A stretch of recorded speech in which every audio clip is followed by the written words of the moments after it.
Hello guys, welcome back to the channel. Today we are hiking one of the most beautiful and iconic destinations near Nairobi, famously known as Ngong Hills. It's known for its strong winds, rolling green hills, and breathtaking views of the Great Rift Valley. This place is a favorite for hikers and nature lovers, so join me as we explore the famous 7 hills. Enjoy the fresh air and experience the stunning landscapes that make Ngong Hills one of the Kenyans must-visit outdoor adventure. Main gate you find the public parking for the hikers, which is very well reserved and kept by the policemen around and the game rangers. And you find the ticketing office, and the amount charges for the locals are $2, and for the foreigners pay is $4. And as you walk immediately after the ticketing office, it gives you a clear Maram road of about 1 kilometer to the main point of the beginning of the hike, the first hill of Ngong Hills. So if you like, you can begin your hike from this gate, or you can walk up to the first hill, or as well you can drive up to the first hill. There is also another parking. So immediately after the ticketing office gives you a very clear view of the windmills at Ngong. Ngong Hills is extremely windy, which is why Kenya built the Ngong Hills wind farm there. It was East Africa's first wind power project and helped supply electricity to the national grid. From here it gives you a very clear view of the hill and the hidden hotel around Ngong. So here people can pose for the pictures. You can have the clearer view of the windmills when you're around. You can take as much pictures as you want, and you have a better view of the Ngong Hills. And it's so good to hike it during the dry season because it can be very, very cold. And as you can see, there are even lots and lots of hidden windmills even to the other side of the mountain. So let's walk together and see what it holds for us. And the name Ngong comes from the Maasai word famously known as Nkong Emuny, meaning the knuckles. When you look at the hills from a distance, the peaks resembles the knuckles of the clenched fist. And it's also known for its very windy place, popular hiking destination. Many people from different places normally come to hike here across the 7 hills, and the panoramic views of the Rift Valley as it gives you along all the way through the hiking process. And the picnic, some also come for photos. Part of Nairobi city is also seen from here. The Great Rift Valley floor is also seen from here. Sometimes even the Mount Suswa from a distance, you can also spot it from here. People are also coming to make movies from this distance due to the great scenes are also coming here. And it also harbors the communication towers that host major TV and radio transmission towers that broadcast signals to Nairobi and its surrounding areas. And some of the quick facts here is that it's located in Kajiado. The distance of the hike is around 25 kilometers all round. That's going and coming. So going, if you are to choose one way, is around 13 kilometers or 13.5, and coming back the same. And as you can see, there is a power plant there run by KenGen, and it also harbors the longest zip line of about 1.2 kilometers, and the charges is just around $10. So if you are a zip liner or you like such activities, you can come and enjoy from here. So it should be noted that from the main gate to the first hill, it's about 1.5 kilometers. So you can either choose to walk or go with your car. These people you can see going with their car. You can choose to run. You can see this team are psyching themselves up when they are heading to the main first hills.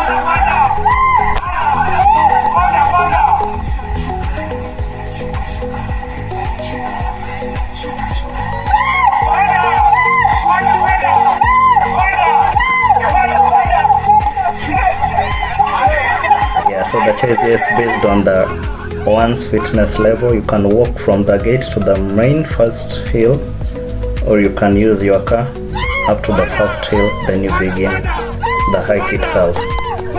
So let's continue enjoying the view and we see what the adventure holds for us ahead.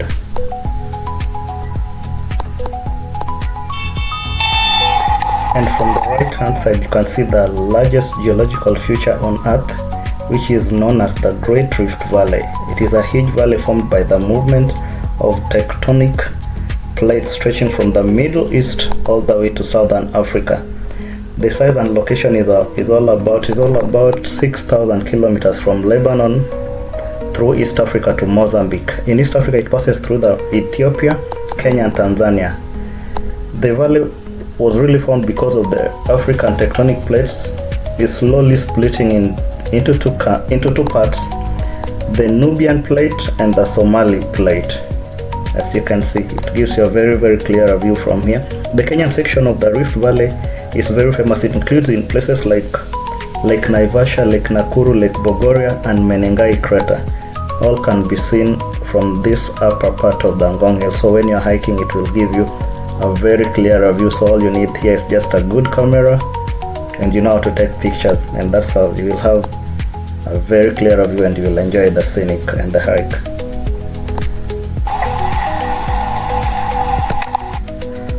So you can see how beautiful it is, seeing very clear.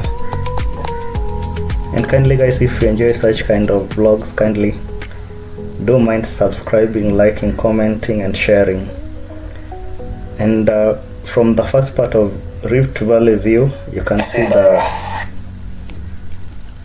boosters on the hill and the control tower. Still along the way you will see, looking backwards, you will see the Ngong where we started the hike and the windmills and a lot of people who are coming for hiking, being that today is a Saturday, which most people prefer. And along the way you could see people selling sugarcane juice for those who love sugar but doesn't love artificial sugar. If you love natural sugar juice, this is the perfect place for you.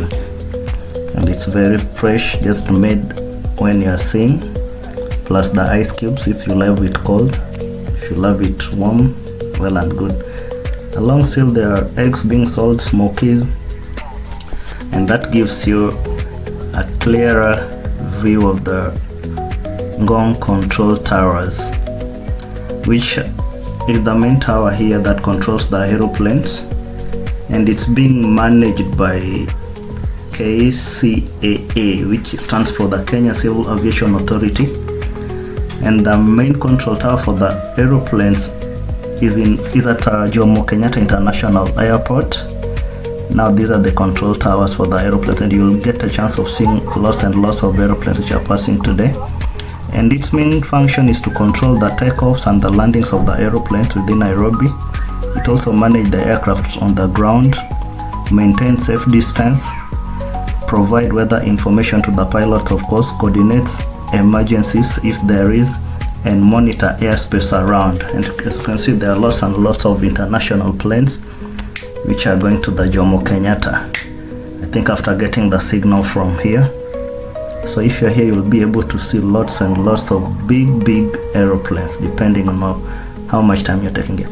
Immediately after the control towers gives you a very good space of stretching, because now we are about to begin the first high hill. Give you a place of stretching, warm up, so that you can begin the hike with the energy and you minimize the small mistakes that can occur, such as muscle pulls while hiking. And from here it gives you a very clear view still of the Rift Valley and a clearer view of the first hill. Remember, there are 7 hills all the way through. All involves climbing and sloping down, climbing and sloping, all of them, but all have different tastes.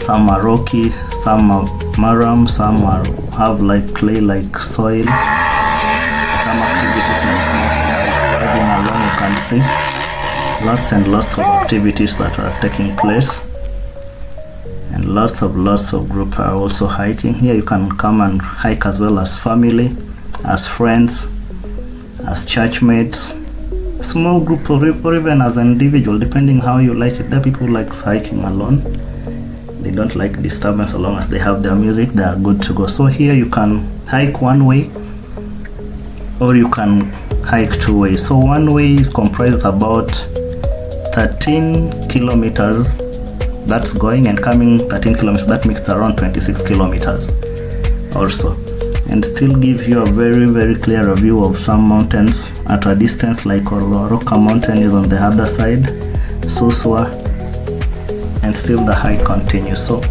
let's enjoy the journey together.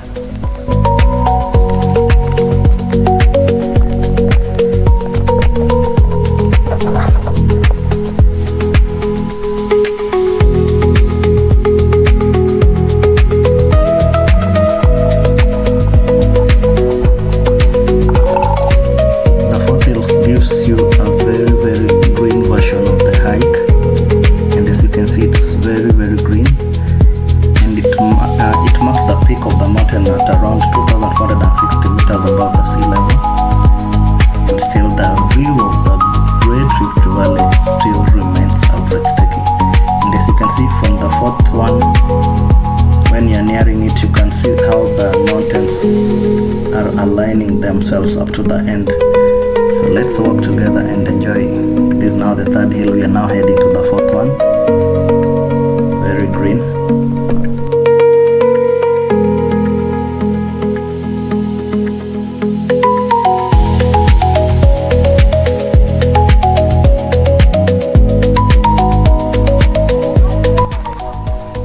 And here mark the peak of the hike at 2,460 meters above the sea level, and it's on the fourth hill. So there are still 3 more hills to cover for the full hike. So those who are feeling so dizzy can go back from there, but those who are still strong can continue with the 3 hills, then back. So if you cover the 7 hills, then going and coming, that's around 14 hills. So from here the view is still very great when we are heading to the last 3 hills. So let's walk together and see what the adventure holds for us ahead.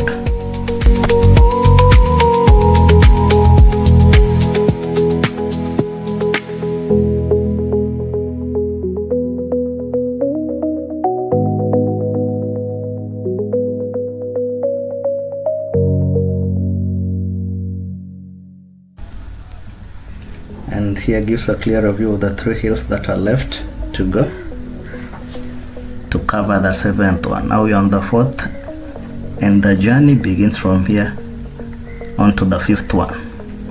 And now this is how it looks.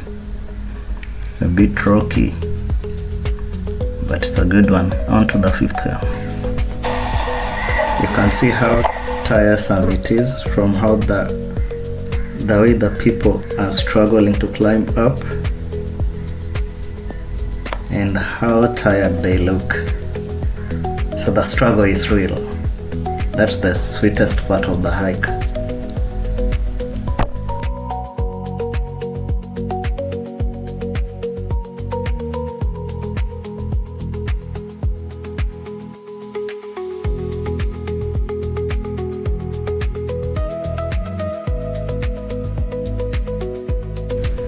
And onto the 6th hill, you can see how dry it is, and the community around are also grazing here, just like the first one we started with. You can see lots of domestic animals, and it was fenced because there is a program of forest restoration here. So they are fencing it simply to keep the domestic animals which are here away from interfering with the trees that are planted here by different organizations, as we will see when we are sloping down.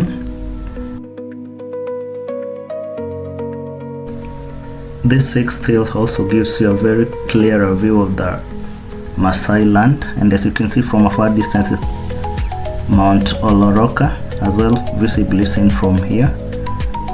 And you can see how Maasai land is so big, but it's sparsely populated because it's mostly dry. For the better part of the year it's ever dry. And now you can see why the trees are being planted from up. You can see the amount of soil erosion in this area, especially during rainy seasons. It's so huge. So from up that way you can see tanks above, and still the animals are grazing around here. That's why it's being fenced, because if they plant the trees when they're still young, the animals can interfere with them, as you can see. But the soil erosion is so big. Now this the solar panels, which is used to pump water from here and to do the irrigation up that way to make that forest. For planting trees, they have water pumps here, and the bowl was dug here, which is being pumped by the solar panel all the way to keep that forest alive. And that gives you the 7th hill from here, and it directly seen the another gate. So here, if you like, you can go back up to where we started from, but if you're too tired, you can just go home and end your hike here. Here you can see the community are still grazing. You can see donkeys, cows, and everything. So guys, I'm giving you the last view, marking the end of this video, and see you on to the next one.